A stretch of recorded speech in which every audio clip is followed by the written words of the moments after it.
হাঁপিয়ে গেলাম, দৌড়তে দৌড়তে আসছি।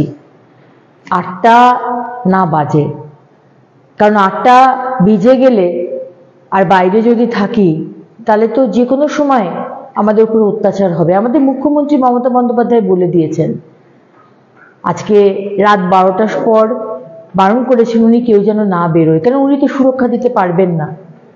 তাই আমার সমস্ত বোনেরা, আমার সমস্ত দিদিরা, মায়েরা যারা পশ্চিমবঙ্গে থাকেন, আপনাদেরকে বলবো আপনারা যেখানেই থাকুন 8টার মধ্যে কিন্তু বাড়ি ঢুকে যাবেন, কারণ মুখ্যমন্ত্রী কিন্তু আমাদের সুরক্ষার দায়িত্ব নেননি।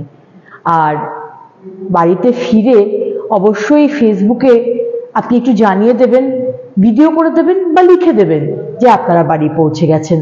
কারণ দেখুন, ভারতবর্ষের মহিলারা এগিয়ে যাক, কেউ বর্ডারে অপারেশন সিঁদুরে যুদ্ধ করছে, কেউ আকাশে যাচ্ছে, কেউ আবার দেশ বিদেশে খেলছে, ভারতবর্ষের নাম উজ্জ্বল করছে। কিন্তু আমাদের তো সেই সৌভাগ্য নেই। আমরা তো পশ্চিমবঙ্গের মানুষ, এখানে তালিবানি মানসিকতা।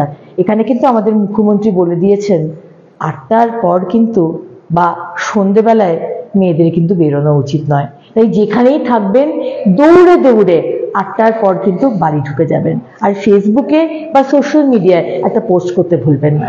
ভালো থাকবেন।